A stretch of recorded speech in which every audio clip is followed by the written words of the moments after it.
and there she is offering her life. And this is why the Dutertes are so beloved, because you read the message of PRRD, and it's the same, no? Ang if I were to use one word, it's just really simply love. No, because this is what I saw with PRRD and what I'm seeing with the Vice President. Kasi dati hindi ko kilala si Vice President eh. Hindi ko siya kilala. Kilala ko lang si PRRD, and I was often amazed.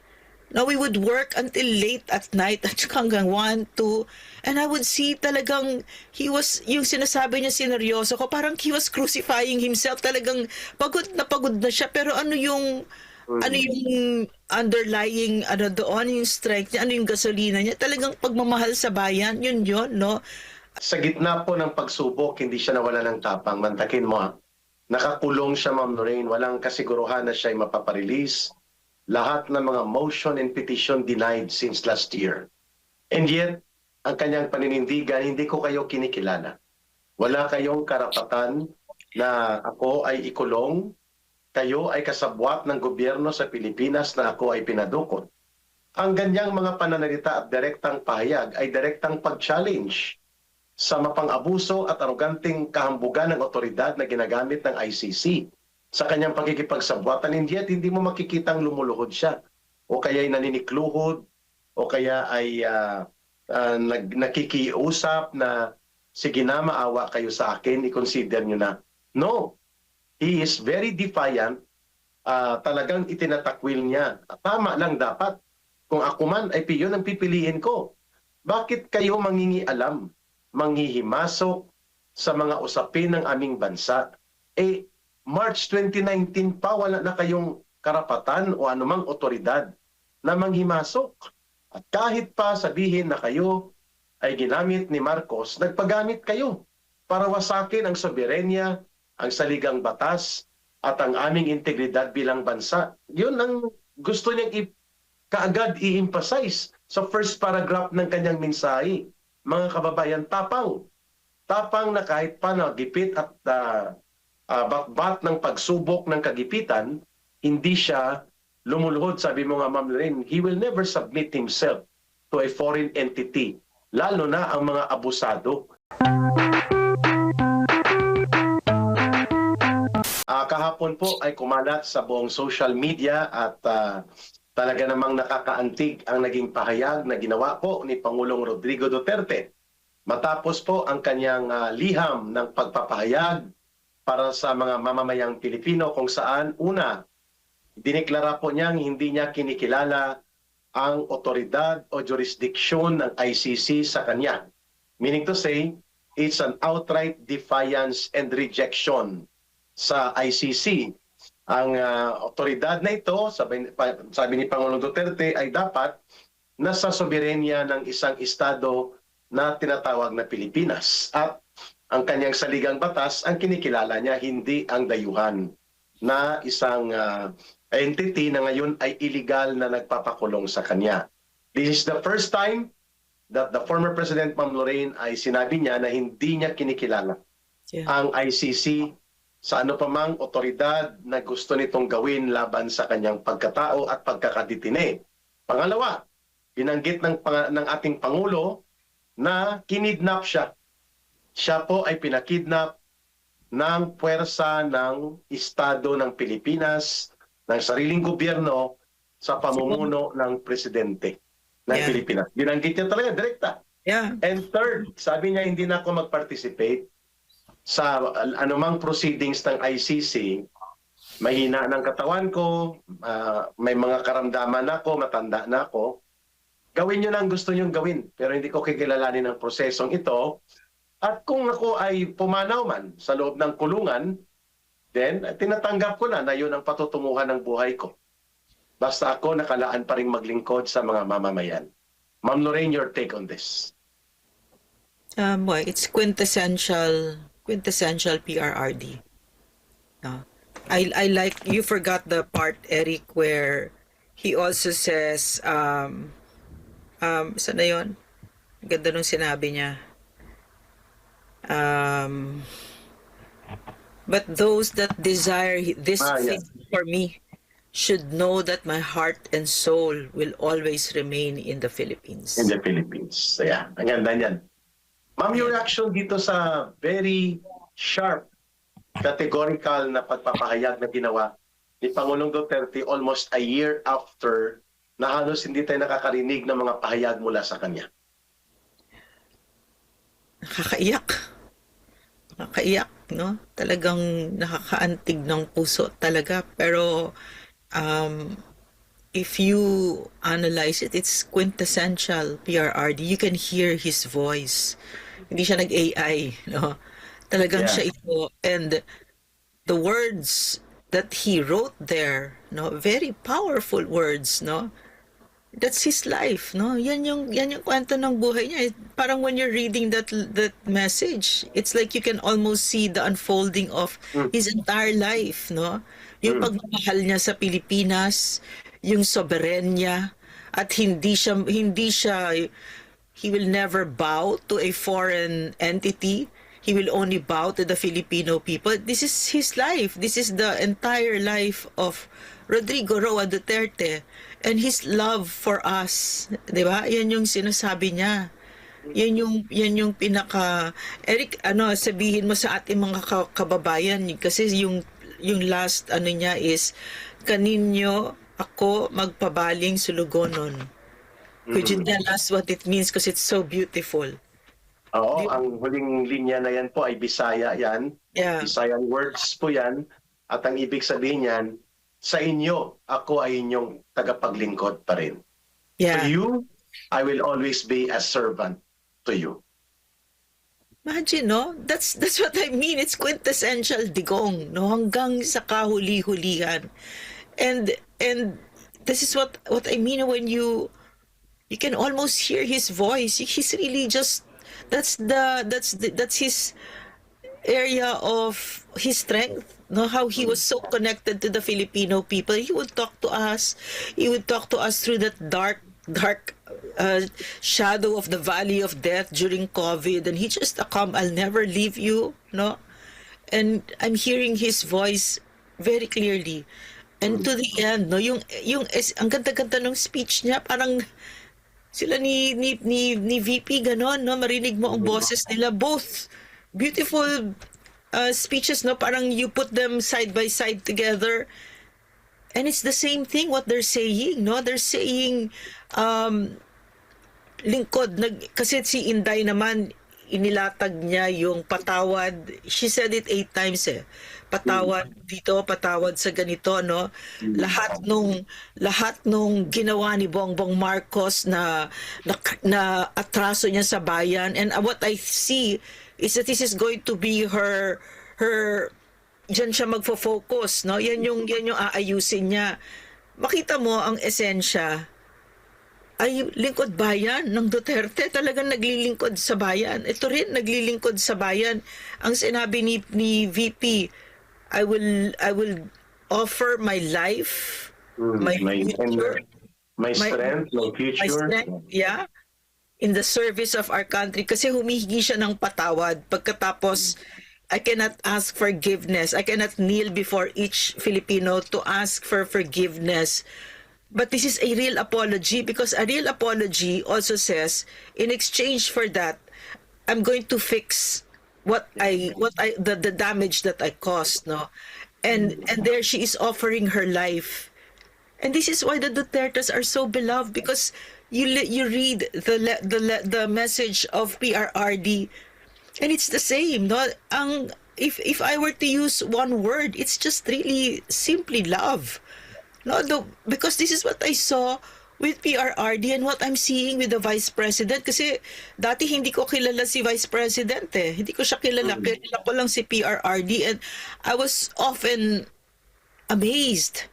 Now, we would work until late at night at hanggang 1, 2, and I would see talagang yung sinasabi niya sineryoso ko, parang he was crucifying himself. Talagang pagod na siya, pero ano yung underlying doon, yung strength niya, yung gasolina niya, talagang pagmamahal sa bayan, yun, no. At tapos nung nakilala ko si Inday, sabi ko, Mariosep, ganun na ganun din, no. Ganun din yung pag-aalay ng buhay sa sa bayan, no? So, nagtataka pa itong mga ito kung bakit mahal na mahal ng Pilipino ang mga Duterte. And they would like to lump us yung DDS, ganyan-ganyan. Mm. Hindi na Dutertismo na ito, yung pinag-uusapan natin dito, good governance, ito yung, and I like also, Eric, yung sa sulat ni PRRD, napakaliwanag, si Bongbong Marcos ang gumawa nito. Yeah. No? Sinampal Pointed talaga sa muka, no? At saka itong yung soberenya, yung heinous crime, treasonous na ginawa sa akin, si Bongbong Marcos ang gumawa nito. Correct. So paliwanag, I agree. napakaganda talaga. Napakaganda. At saka yung hindi niya pag-recognize ng foreign entity. Mm. Yan good ang buhay ni PRRD. Talagang hindi yan luluhod sa dayuhan. Never. Sa kanya yung proudest moment niya. Imagine, he had so many landmark accomplishments, si PRRD.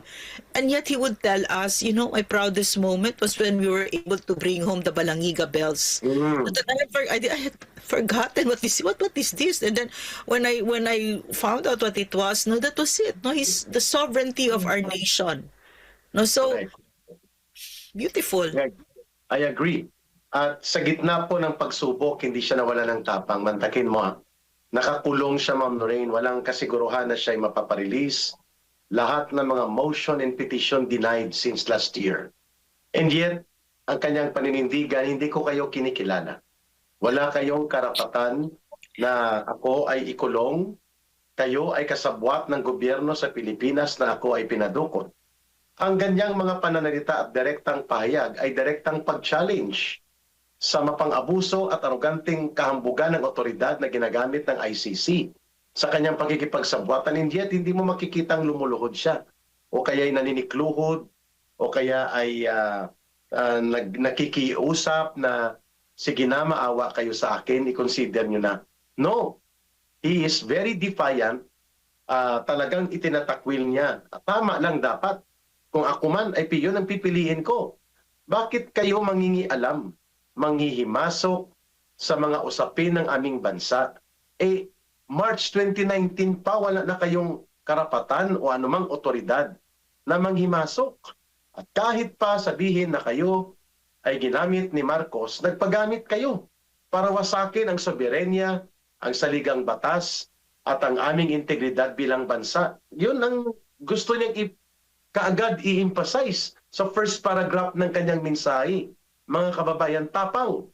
Tapang na kahit pa nagipit at batbat ng pagsubok ng kagipitan, hindi siya lumuluhod. Sabi mo nga, Ma'am Lorraine, he will never submit himself to a foreign entity. Lalo na ang mga abusado, mapanghimasok at mga hambog at arugante sa poder na mga dayuhan, the way the ICC right now is doing its conduct of affairs.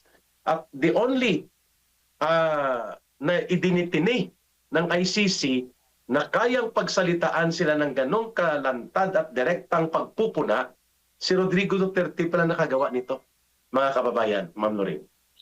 Eric, mga kababayan, no, naalala ko yung isang beses magkasama kami ni PRRD kasi binigyan ko siya ng kopya yung huling paalam ni Jose Rizal kasi nanggaling ako sa Fort Santiago, tapos I was so moved by all of this, no, and then I was telling him the story, no. I said that if you go there, you can walk, you can follow the footsteps of Rizal, and then etc. No, kinikwento ko sa kanya, and si Jose Rizal, no,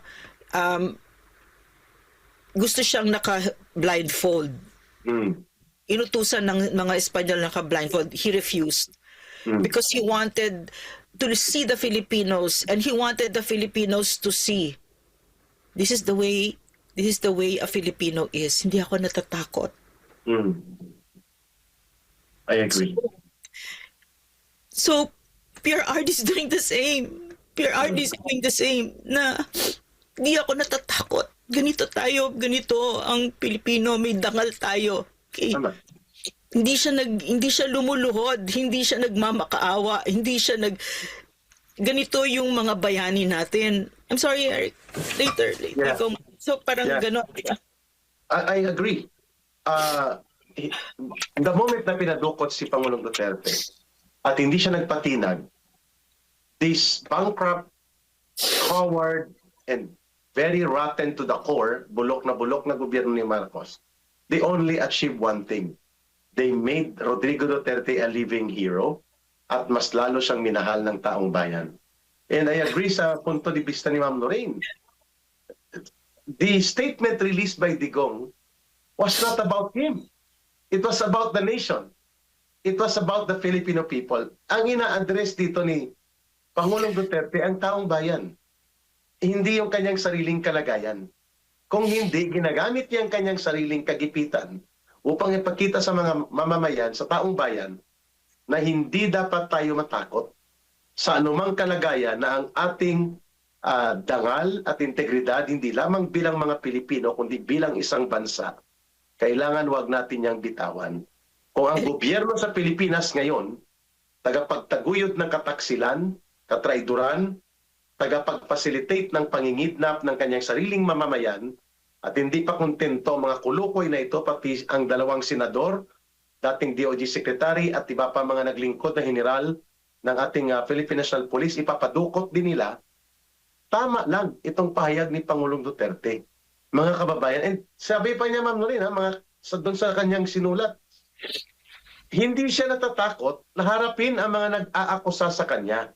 Ang binabanggit niya, mas gusto ko sana na hinaharap ko ang mga ito sa sarili kong bansa. So that he will have the time to confront his accusers and he will have his day in court in his own motherland. Hindi siya tumatakas, hindi siya umiiwas doon sa gustong siya ipapanagutin kahit ito ay gawa-gawa. Subalit sabi niya, mas makatarungan itong ginawa sa sariling bansa natin, hindi sa mga dayuhang nangingialam at walang ni anumang karapatan para tayo ay papanghimasukan, Ma'am Lorraine. Eric, yung ang ganda talaga nung sulat niya kasi yung ginawa ni Bongbong Marcos sa Pilipinas, nakakahiya. Talagang tinanggalan niya talaga tayo ng dangal sa global community. Yes. And it's a crime against humanity. Global ito. International issue ito. No, so yung pagtanggal niya ng dangal nitong si Bangag, no, itong si Bongbong Marcos, pagtanggal niya ng dangal, si PRRD binabalik niya yung dangal natin, no. Hindi siya talagang tumatayo siya diyan, quiet, dignified, at maliwanag na hindi ko tinatanggap ang authority ng ICC. Tapos alam mo, ang maganda pa dito, no, nabubuko ang ICC sa buong mundo. Yes. Buko kasi alam mo Eric, ito yung mga kababayan, ito yung naging experience ko kay PRRD no? Kung bakit ko siya sinusundan ko, todo suporta ako diyan kasi at binibigay ko yung buhay ko sa kanya kasi nakita ko talagang ang husay-husay niya, no, na ang tingin ko dito, when the dust has settled, when everything has been said and done, because of PRRD, matatanggal na yan, mawawasak na yung ICC na yan, mawawasak ang CPP, mawawasak yung bangag na yan. Ganyan kagaling si PRRD. Pero ganito siya, no? Ganito siya, inaalay niya ang buhay niya. No, so sa atin masakit 'yon. Kasi gusto natin iuwi natin siya, 'di ba? Gusto natin na ibigay natin kung ano what he richly deserves. 'Di ba na he will die in his own country and he will enjoy the last years of his life because he was someone who served us so well, faithfully, excellently, with great love.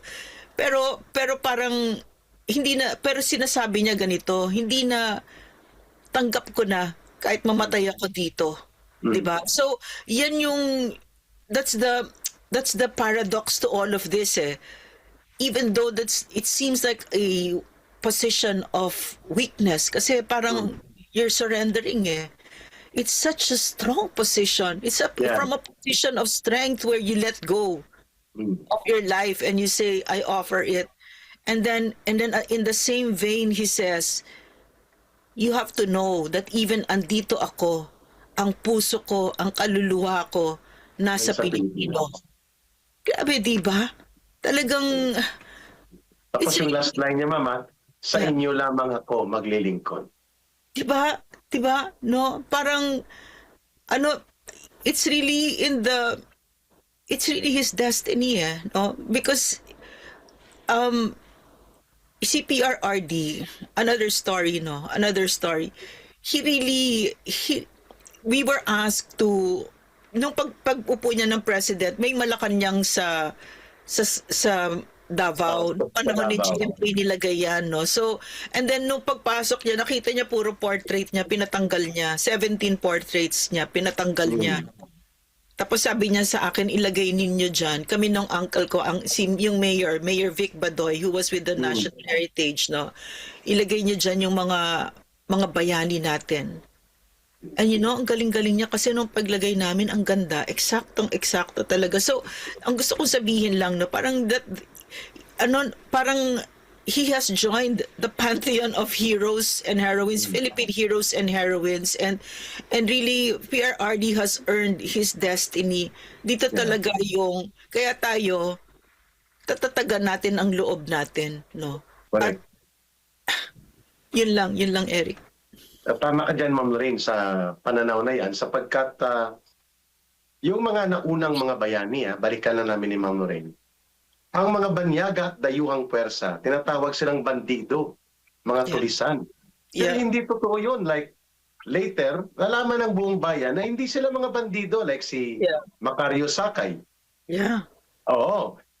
Ang nagpapatay sa kanya at nagkanulo, kapwa Pilipino. Sila Andres Bonifacio, ang nagkanulo sa kanila, kapwa Pilipino. Oo, ang nagkanulo at nagturo kay Rizal, nagtestigo, kapwa Pilipino. Ang mga bayaning ito, minarkahan ng mga dayuhang mapanakop at mapaniil na puwersa na kalaban ng bayan. Pero pagkatapos ng kanilang pagpanaw, ng kanilang mortal na katawan, nakita at naramdaman ng mga mamamayan na ang dugo at buhay nila, inalay nila sa higit na nakararaming interes ng buong mamamayang Pilipino kaysa sarili nilang kabutihan at kapakanan. Yan ang nakikita natin ngayon na pattern sa ginagawa ni Pangulong Duterte. Hindi po pagiging mahina ang sinasabi niya, kung dito ako magtatapos sa kulungang ito, parang ganun ang tono, di, yun ang mangyayari. Pero, nasabi na niya ang gusto niyang i-deliver na mensahe. Wala siyang pinagsisisihan sa kanyang paglilingkod sa mga mamamayan. He was never a saint. He was never perfect, but he did the right thing when the right time and the right thing required na dapat gawin yon.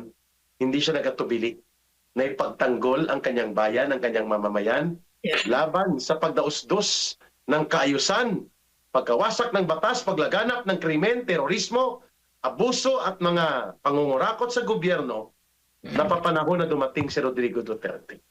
Kaya kung hindi siya dumating at hindi niya ginawa ang mga bagay na inaakusa sa kanyang nagmalabis at nang abuso siya, mga kababayan, lalo lamang tayong nalugmok at nagumon at baka tayo ay wala ng pinagkaiba sa mga bansa na tinatawag na narco-state, na ang gobyerno nila ay hostage ng mga kriminal at mga drogista.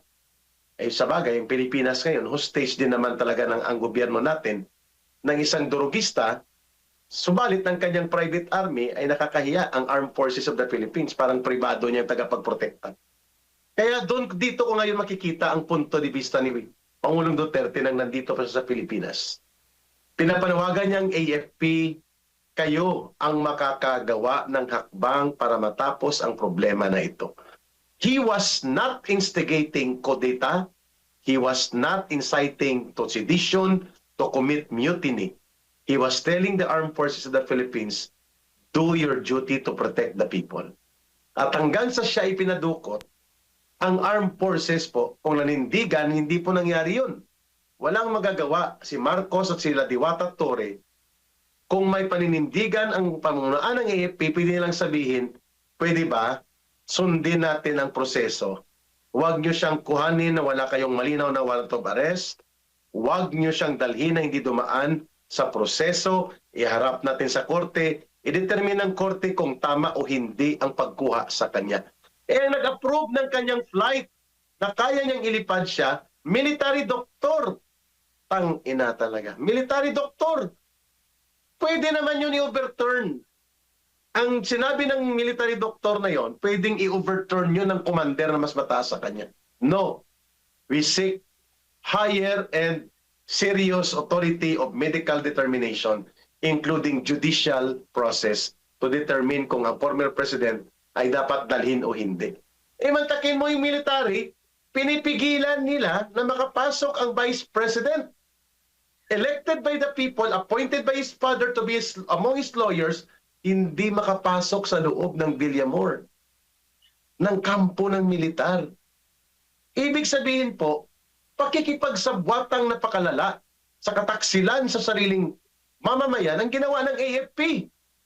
Nang pumayag sila na gawin ang pagkidnap kay Pangulong Duterte right inside the military camp itself.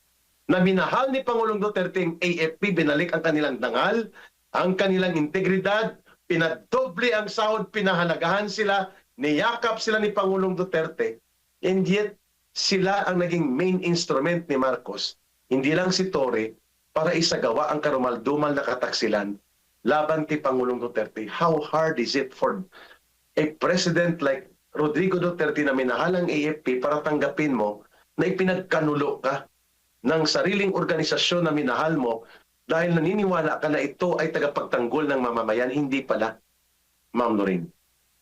Kaya nga, I've often wondered, no, lagi akong nag-iisip, kasi si PRRD ang taas-taas ng tingin niya sa Armed Forces of the Philippines. Yes. Kahit tuloy ako damay kasi bagay, kahit ako naniwala doon, no, na talagang poprotektahan nila ang taong bayan kasi yun na by PRRD eh. Lalo't-lalo pa at pag sinabi niya lalo PMA-er, ganun siya. Ano talagang bilib siya. So, I'm wondering now what he's thinking, no. But I really don't know. But marami din ang the whole government failed our president kasi I was talking to a friend, British siya. Nagtatanong siya, bakit nilipad? Ganon. So sinabi ko, meron silang nilalabas na rule nila na etc. Hindi, pero sa madaling, he's a lawyer. So parang sinasabi niya, no, but due process, mahalaga yun, etc.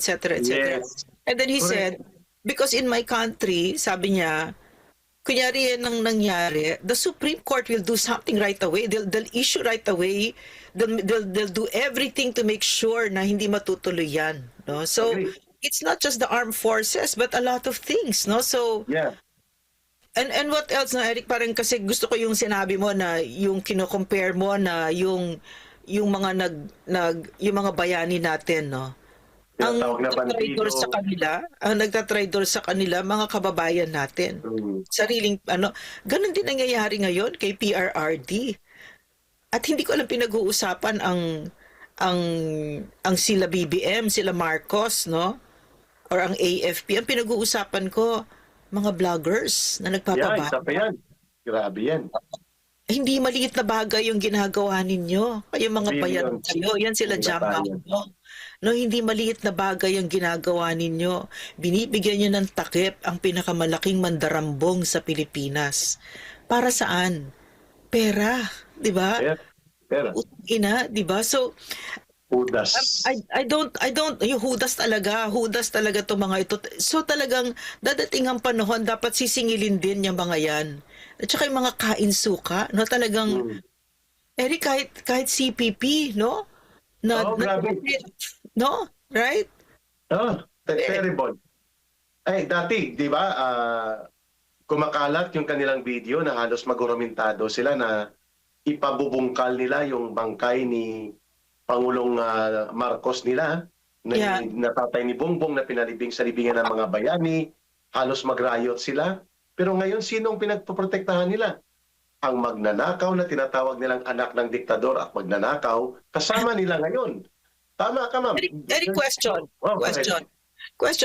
Yung sa CPP, kasi, ang pagkakaalam ko, kasi nakilala ko sila ng mga taga-UP yan, totoo yung paniniwala, totoong anti-Marcos sila, di ba? Totoo yan, di ba? na talagang galit sila sa diktador. Of course, merong ginagamit din nila pang-recruit, pang ganyan. Kasi lahat naman, no, kahit na anong issue, gagawin nila pang-recruit, di ba? Katulad si Antonio Tino ngayon, yung text messages ni Bersamin, di ba? Parang Pinakita niya sa propaganda. they're playing both sides, di ba? Para makapag-recruit. Pero ang pagkakaalam ko pagdating sa Marcos issue, totoo yan, di ba? Hmm. Kasi marami So, sa kanila talaga nakaranas na matorture. Yung yeah, mga unang henerasyon. yeah, And even si Peter Motok, grabing torture na pinagdaanan yan. yeah, At ilan yeah, sila si Satoru Campo, grabing pinagdaanan na torture yeah, yan. yeah, Pero ngayon, tahimik sila, matagal sila na nahimik, nakinabang, nakipagkutsabahan, nagprotekta kay Marcos at kila Romualdez.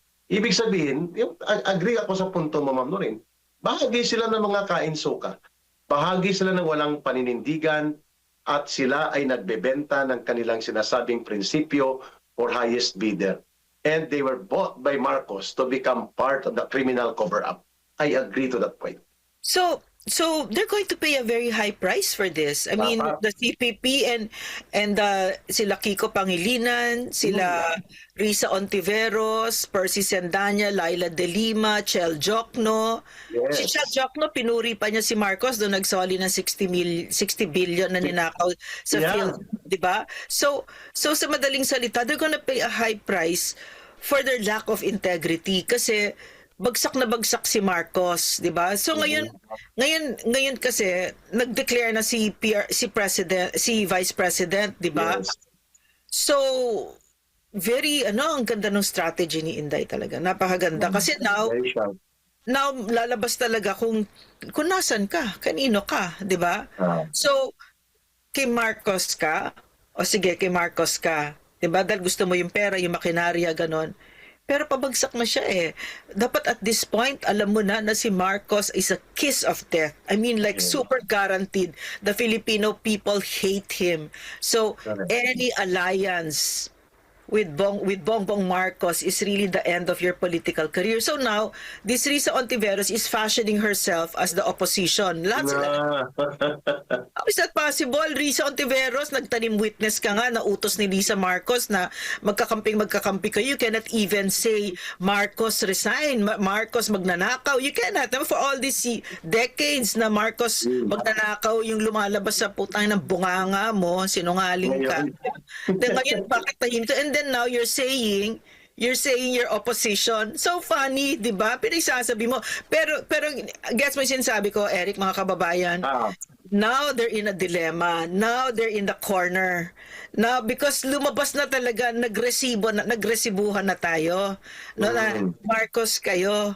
Yan, CPP, Marcos kayo. Kahit na magsalita-salita pa si Antonio Tino na yan. Wala. No, maliwanag na ang attack dogs ni Bongbong Marcos at ni Martin Romualdez, ang pinakamalaking magnanakaw sa Pilipinas ay ang Alliance of Concerned Teachers, ang Gabriela, ang Kabataan Party List, o CPP Party List, Ang Akbayan. yan. So, Yun. maliwanag na resibo. So, they've painted themselves in a corner. This is what I mean. No? This is what I mean by the universe favors integrity, is biased towards integrity. There will be a day of reckoning for your lies. Kasi nga, di ba, Eric, sabi ni Erice, takot na takot itong mga ito, mga Liberal Party, mga ganyan, that they would rather, takot kay Inday, that they would rather not tell the truth. Yeah. At doon Which is sila sa wrong, the magnanakaw. truth. Again, Eric, what are you saying? At doon sila sa magnanakaw tumataya. Oo, doon sila. Kasi sabi mo nga, benta prinsipyo, benta ng kanilang mga organisasyon na niloloko nilang taong bayan. Pero may maganda kang pinuntuan na gusto kong dugtungan, please, Ma'am Lorraine. Sabi mo, nagkabistuhan, nagkarisibuhan. Tama. Yung hindi nila ina-anticipate na idideklara ni Sara Duterte na handa na siya maging Pangulo ng Pilipinas, dalawa pong implikasyon nun. Mawala si Marcos, either by incapacity, by resignation, or by death. It's Sara Duterte who's going to be president. There is no other. Because siya ang constitutional successor. Bakit kayo tataguin nyo pa, ilihim nyo pa, na may sakit man o wala, hindi kayo makakapalag. Either before 2028 or during the elections in 2028, Sara Duterte will be president. It's written in the stars. In fact, she was already president in 2022. Pinagbigyan lang at nagkamali siya sa ganong desisyon kaya siya humingi ng kapatawaran. Long before, the presidency was already for Sara Duterte. Written in the stars, sabi ng ilang observers. Pangalawa, ang kanyang ginawa, nabisto ang mga kalaban na mga Duterte ay walang panglaban sa isang Sara Duterte. Kaya nagkukumahog sila to the point na pati itong si Talaketo Claire Castro na na hindi mo alam saan niya inuhugot mga linya niya, nagkukumahog na makipag-ariglo ng meeting si Marcos kay Leni Robredo. Dahil wala silang makita, dahil hindi nila kaya at alam nila na hindi mananalo, kakain ng alikabok na tonelada si Ontiveros, si Pangilinan, si Bam Aquino, si De Lima, si Trillanes, wala silang pangtapat kay Sara Duterte nang Sara Duterte ay gumuhit ng linya, I am going to run for president and I will be the president of this country to redeem this country with the people. Wala silang pwedeng ibangga kay Sara Duterte. At ang pangatlo, Ma'am Lorraine, sa sinabi mo, nabisto, kaya nila itinutulak ang impeachment dahil it's not about accountability. It's about eliminating Sara Duterte dahil hindi nila kaya na tatalunin ang isang Sara Duterte in a fair, honest, and actual real elections. Kaya, nabisto tuloy sila. Sabi mo, Ma'am Lorraine, nagkabistuhan that your impeachment is nothing but an operations to demolish and eliminate Sara Duterte. Because wala kayong kalaban-laban at kapanapanalo sa isang Sara Duterte and the lines were drawn yesterday. And kayo ay nabisto kahapon. Tsaka Eric, I don't know what it is, no? Are they stupid or were they just being arrogant, no? That they would actually say it outright, no? Si Risa Ontiveros said it outright habang nandyan si Sara Duterte. No, habang ganyan. So kailangan ma-impeach siya. So talaga she gave herself away, no? Idiot. I mean, she's really stupid. I mean, really. My gosh. So parang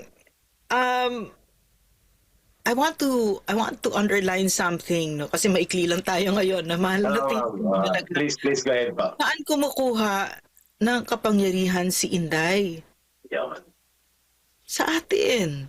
Sa atin, Correct. sa Pilipino. So yung lumalaban siya dyan at tumatayo siya dyan, ginagawa niya yan para sa atin. Naiintindihan ni Inday na kung ano yung kahalagahan ng 33 million votes na yan, boses natin, na sinusubukan nitong si Risa Ontiveros na mukhang mga engot, na patahimikin, na talagang babuyin ang mga boses natin. Kasama dyan si George Kupal, no? Si George Garcia. Kasama dyan siya. Natural si Bongbong Marcos, Lisa Marcos, at si Tambaloslos. Pero nakikita nyo, ang ganda-ganda ng kwento. Alam mo, yung kwento ni Inday, kwento ng Pilipino talaga yan. Kwento nating lahat ito. Journey ni Inday, journey talaga natin. Kasi hindi nila masawata si Inday. Nakatayo dyan talaga si Inday. Lahat na itinapon sa kanya. 'Di ba? So, at sino siya, no? Sino siya? Siya yung mukha natin. Siya yung ibinoto natin. So she's standing there in our stead, no? Siya yan. Hindi yung adik na yan. Kaya hindi ko president yung adik na yan. Ngayon pa lang president ko na si Inday. Matagal na president ko na yan si Inday noon pa. So, yan si President Inday. Ang ganda-ganda, parang yung ama niya na binibigyan tayo ng dangal habang binababoy tayo, no, nitong Bongbong Marcos na ito. Pero siya, katulad nung pagbababoy ni Bongbong Marcos at ng ICC kay PRRD, si Inday, si PRRD, binibigyan nila tayo ng dangal. Alam mo, si Inday, no, I like what she said, no, yung naintindihan ko na at tanggap ko na, 'di ba? Sa madaling salita, hindi siya power hungry. Hindi siya power hungry na ngayon naintindihan ko na kung ano ibig sabihin nung sinisigaw ninyo yung pangalan ko. Tanggap ko na ang buhay ko will be not ordinary, 'di ba? Tanggap ko na at yakap ko na. And you know what? This is where my heart bleeds for her because like I told you, I do not know why anybody would want to be president. It's really like talagang parang sinaksak mo talaga yung sarili mo. No, Agree. talagang, that's why when people tell me, oh, you also, when Inday, I really love my private life. It's wonderful to be a private citizen, di ba, Eric? No, ang sarap, di ba? Pwede kang, kaya nga sa madaling salita, yung sinabi ni Inday, I offer my life, My di ba? strength, my future, my My life. future in the service of the nation. Mabigat yun. Ang bigat nun. Kasi tinanggap niya, ma'am, Eric, Ang, parang it yung was a sinabi ni, mission actually, ma'am, Ma'am, mission statement yun. yeah, It was yun a yun mission eh. statement kasi alam niya that her father, whom the Filipino people embrace and love so much, Yeah. can no longer be physically present to lead the people. She has to take the lead. From that, where the father left off dahil pinakidnap, pinadukot physically, hindi pwedeng nandito sa ngayon sa Pilipinas, kaya siya tumatayo, sabi mo Ma'am Lorraine, not for herself, not just for Rodrigo Duterte, but for the country. It Yeah. was a mission declaration. Ang pagsasalita at pahayag ni Sara Duterte kahapon, Ma'am Lorraine, mga kababayan, nang sinabi niya na I am offering my life, my strength, my future, and I am willing and ready to lead and help this country and tatakbo ako sa pagkapangulo. It was a mission statement declaration, not an ambition. Why? Because there is a mission right now. And what is that? Redeem the country from the evil that has been brought upon us by this evil government of Marcos and Romualdez. That was the declaration all about, not about the presidency and the power in it, but the mission that she has to take the lead kasi hindi na pwedeng gampanan ngayon yan ni Pangulong Rodrigo Duterte, Ma'am Lorraine. You know what, mga kababayan, Eric, no? Before all of this happened, before Inday became vice president, the relationship of PRRD and the vice president was, from my perspective, a difficult relationship, no, complicated relationship, and yet it's so funny, no? It's so funny that now, even when they write their letters, no, the vice president wrote that all by herself, walang ghostwriter, walang anything, and PRRD 100% sure he was the one who wrote that. Yeah. No, so funny that their letters mirror each other. No, so Magkadugtong. it's so funny kasi syempre, I can see it from my perspective, no, self-referential. I can remember my father as well. Parang I did not want to be a public servant at all. As in, no way. As ayoko nga yan, ganyan. But he would say, why don't you? Diba? Why don't you? Kasi ang hilig mo mag-criticize, diba? So, but I ran and ran away from it for a longest time. And then now it really reminds me, no, I forget what that quote is, but when daughters and about children and their fathers, no, that you when they go, parang the light shifts and you walk in the light of your father. In the light of Parang, your father. yeah, ganun siya eh, no, kahit na talagang tinakbuhan niya ito eh. Tinakbuhan niya talaga yung destiny niya, pero ito na, no? Talagang destiny ni Inday maging president. She will be president. There's no Written in the stars. doubt about it. Yeah. Yes. Ma'am, ang ganda pa ng talakayan natin, pero mayroon pa po tayong mga obligasyon. Kayo din po. Eric. Po yeah, ma'am, go ahead po. Okay, this is what happens when your father dies. Okay, the son. This is from a tribe. The sun shifts forever, and you walk in his light. Yeah. PRRD is not dead. I'm just saying that he's away right now, no. So, Yeah. well, it's like it's a form of death, di ba? Yeah. Which is Pero not ang liwanag na binuksan ni Pangulong Duterte para sa sambayan ng Pilipino kung ano ang totoong gobyerno na nakabatay sa tapang at malasakit para sa mamamayan, yung liwanag na yan ay pinagpapatuloy na maglakad at maglakbay si Sara Duterte kasama ang sambayan ng Pilipino. At saka Eric, anak na anak siya ni Digong. Anak ni Digong talaga. Saktong-sakto sila, parehong hindi magnanakaw. Parang nung nag-serve ako sa gobyerno, nakaka-confuse kasi Office of the President, parang ang laki ng responsibilidad, di ba? So when I would get confused, what I learned was that I knew exactly what to do because of my father. I knew exactly. I mean, he didn't preach to me. He didn't say, Jo, ganito gawin mo. Kasi wala na, he had extreme, severe dementia already at that time. No? So he was a little boy. Wala na siya. But the example of his life, no? It was so easy. Parang I knew exactly what to do. I knew, di ka magnanakaw, magsilbi ka, dapat humble ka, dapat ganun ka. And I can see it with Inday and PRRD. Parang she's exactly like her father sa good governance. She knows exactly. Pero I'm thinking, alam mo, Eric, mga kababayan, CPRRD is excellent. Excellent. One of a kind. But I'm thinking now that Inday could be better. No? Might be better than her father. At ang She's not iniisip ko nga, Juan, mas nakakatakot siya sa mga magnanakaw. mga kriminal kay Duterte at mga magnanakaw, korap at mga abusado, mas lalo silang natatakot kay Sara Duterte because we see that fear sa mga bulok na politiko kagaya ng Tiberos, De Lima, sa CPP, NDF. How they hated so much Sara Duterte. Wala namang ginagawa sa kanila si Sara Duterte. Di ba? Diba, Eric, di ba isn't that a backhanded compliment yun na lahat sila takot sa kanya. Kahit yung mga crocodiles, yung mga magnanakaw sa Wala sa namang Kongreso. ginagawa si Sara sa kanila.